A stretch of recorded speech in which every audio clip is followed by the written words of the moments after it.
కాకినాడ జిల్లా ప్రతిపాడు శాసనసభ్యురాలు వరపుల సత్యప్రభ ఆదేశాల మేరకు నియోజకవర్గ పరిశీలకులు గొంప కృష్ణ ఆధ్వర్యంలో రౌతులపూడి మండలం ములగపూడి రౌతులపూడి ప్రభుత్వ పాఠశాలలో గ్రాడ్యుయేట్ ఎమ్మెల్సీ ఎన్నికల ప్రచారం నిర్వహించారు. ఈ సందర్భంగా గొంప కృష్ణ మాట్లాడుతూ ఎమ్మెల్సీ అభ్యర్థి పేరాభక్తుల రాజశేఖరానికి మొదటి ప్రాధాన్యత ఓటు వేసి గెలిపించాలని ఓటర్లను కోరారు. ఉపాధ్యాయులకు ఎన్డీఏ కూటమి ప్రభుత్వంలో సమయానికి జీతాలు ఇస్తున్నామని, అలాగే ఉపాధ్యాయులకు తగిన గౌరవం, గుర్తింపు ఎన్డీఏ కూటమి ప్రభుత్వంలోనే లభిస్తుందని కృష్ణ అన్నారు. కావున ఉపాధ్యాయులందరూ ఎన్డీఏ కూటమి తరపున పోటీ చేయుచున్న పేరాభక్తుల రాజశేఖరానికి మొదటి ప్రాధాన్యత ఓటు వేసి గెలిపించాలని కోరారు. ఈ కార్యక్రమంలో ఎన్డీఏ కూటమి శ్రేణులు పెద్ద సంఖ్యలో పాల్గొన్నారు. వ్యక్తులు చేయవలసిన పనులు ఫోటోలు తీసి అప్లోడ్ చేయడానికి ఇవన్నీ కూడా మీకు లేవు, అంతేనా? హ్యాండిల్ చేశారు కదా. సో మేము ఎప్పుడూ కూడా టీచర్ని ఒక గౌరవప్రదమైన వృత్తిగానే భావిస్తాం. ఎందుకంటే ఈ సమాజం తల్లిదండ్రుల తర్వాత మాతృదేవోభవ, పితృదేవోభవ, ఆచార్య దేవోభవ. సమాజంలో ఉపాధ్యాయునికి ఉన్న స్థానం అలాంటిది. అది చంద్రబాబు నాయుడు గారికి బాగా తెలుసు. అందులోనే ఎస్పెషల్లీ మీ టీచర్స్తో పెట్టుకుంటే ఏమవుతుందో కూడా మాకు బాగా తెలుసు. కాబట్టి అన్ని వేళ అప్రమత్తంగా ఉంటాం. అయితే మేము రిక్వెస్ట్ ఏం చేస్తున్నాం, మా ప్రాంతాల్లో కూడా ఉపాధ్యాయులతో మేము మాట్లాడాం. అంటే మేము మినిస్టర్ గారి దగ్గరకు ఉంటాం కాబట్టి మా దగ్గరికి అప్పుడప్పుడు సందేహాలు తీసుకొస్తాం టీచర్స్. మాకు ఇలా యూనియన్ స్థాయి నుంచి మాకు అలాంటి సమస్య ఉంది, సార్ దగ్గరికి తీసుకెళ్ళండి, మాట్లాడించండి. అయితే మేము అడిగాం 8 నెలల కాలంలో ఏంటి హానెస్ట్గా మీరు ఫీడ్బ్యాక్ చేయండి అంటే చాలా వరకు కొంత డిస్సాటిస్ఫాక్షన్ ఉంది అన్నమాట వాస్తవం. అనవసరమైన జీవులని క్యాన్సిల్ చేసాం. అంతేకాకుండా రేపు రానున్న రోజుల్లో కూడా మిగిలిన ఎందుకు డిస్సాటిస్ఫాక్షన్ అంటే మాకు అర్థమవుతుందండి, రకరకాల ఇబ్బందులు ఉన్నప్పటికీ కూడా మేము ఈ సమస్యని మినిస్టర్ గారి దగ్గరికి తీసుకెళ్ళి చర్చించుదాం అంటే మీ ఎమ్మెల్సీలు అందరూ మేము కాదు, ఎమ్మెల్సీలు తీసుకెళ్లారు. వాళ్ళు చర్చిద్దాము అనుకున్నప్పుడు ఒక డేట్ పెట్టుకున్నారు. అన్ఫార్చునేట్లీ ఈ టైంలో ఎలక్షన్ కూడా వచ్చింది. నేను మిగిలినవి మేము చేయగలిగిన పరిస్థితి. మిమ్మల్ని అందరినీ రిక్వెస్ట్ చేస్తున్నది ఏంటంటే, కామన్ వాటర్తో పోలిస్తే మీరు సమాజంలో ఒక గౌరవప్రదమైన వృత్తిలో ఉన్నారు. 8 నెలల కాలంలో మీరు ఈ ఎన్డీఏ గవర్నమెంట్ని చూశారు, 5 సంవత్సరాల కాలంలో గవర్నమెంట్ ప్రభుత్వాన్ని కూడా చూశారు. అంతేకాకుండా ఈ ఎన్నికల్లో మాకు ఎందుకు ప్రతిష్టాత్మకం అంటే, చంద్రబాబు నాయుడు గారు కానీ నారా లోకేష్ గారు కానీ విదేశాలకు మొన్న దావోస్కి వెళ్ళారు పెట్టుబడి కోసం.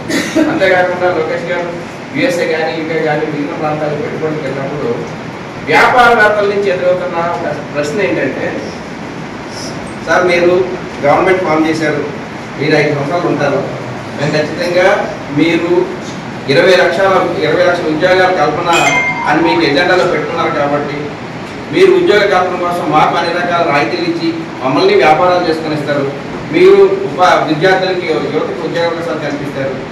కానీ ఈ 5 సంవత్సరాలు పోయిన తర్వాత మళ్ళీ వేరొక వస్తే మా పరిస్థితి ఏంటి అని మేము ఎప్పుడు వ్యాపారవేత్త పెట్టుబడులు ఎప్పుడు కూడా 5 సంవత్సరాలతో 10 సంవత్సరాలుగా కాదు, జీవితకాలం ఉండాలని చూస్తారు.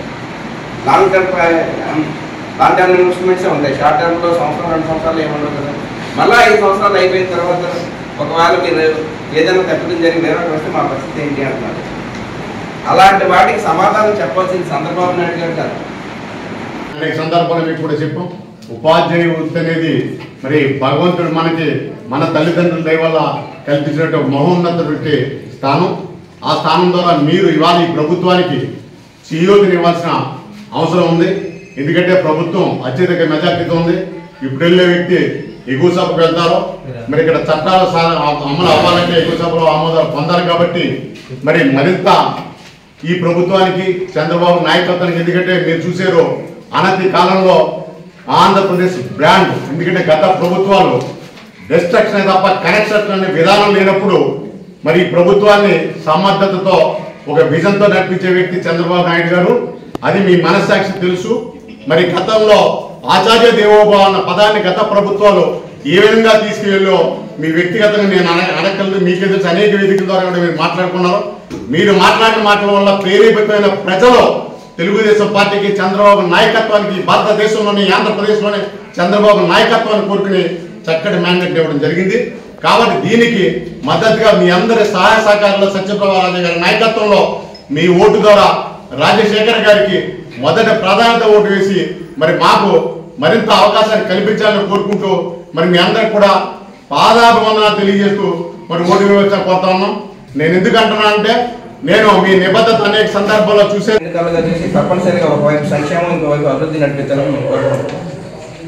మిమ్మల్ని అందరినీ రిక్వెస్ట్ చేస్తున్నది ఏంటంటే రాష్ట్ర అభివృద్ధి గుర్తుపడకుండా రేపు రానున్న రోజుల్లో మనందరం కూడా ఈ గవర్నమెంట్ నిర్ణయాలకు మేము వ్యతిరేకం కాదు, గవర్నమెంట్ బాగా చేస్తుందని సపోర్ట్ చేయడానికి చేస్తుందని చెప్పాలంటే కేవలం మీ ఓటు ద్వారా చెప్పగలం.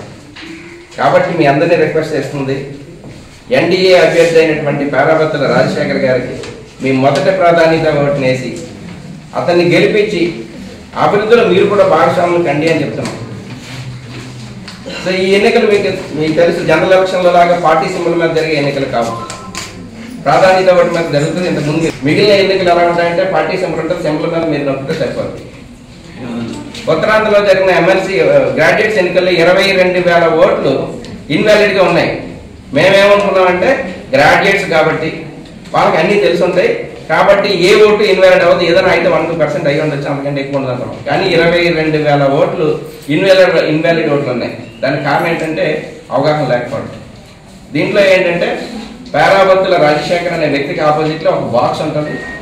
ఆ బాక్స్లో తెలుగు సంఖ్యామానంలో 1 ఏదైతే ఉందో 1 వేయాలి. అది తప్పించి మీరు ఏం వేసినా కూడా, మీరు 1 తెలుగులో 1 అని రాసిన, ఇంగ్లీష్లో 1 అని రాసిన, రోమన్ సంఖ్య వాడినా, ఇంకొకటి వాడినా ఏదైనా సరే ఇన్వాలిడ్ ఓటు. కేవలం తెలుగు సంఖ్యామానం 1 అని మాత్రమే ఆ బాక్స్లో వేసి వదిలేయాలి. ఇంకా మీకు వేరే ప్రయారిటీస్ ఉంటే 2-3 ప్రయారిటీస్ వేయచ్చు. సో మిమ్మల్ని అందరినీ మేము రిక్వెస్ట్ చేస్తున్నది ఏంటంటే మాకు 8 రాష్ట్రానికి పెట్టుబడుల కోసం కొంత టైం వెచ్చించడం జరిగింది.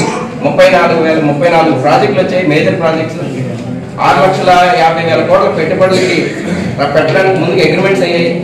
4.5 లక్షల కోట్ల ఉపాధి అవకాశాలు కల్పించడానికి మన పక్కనే ఉన్నటువంటి నక్కపల్లి ప్రాంతంలో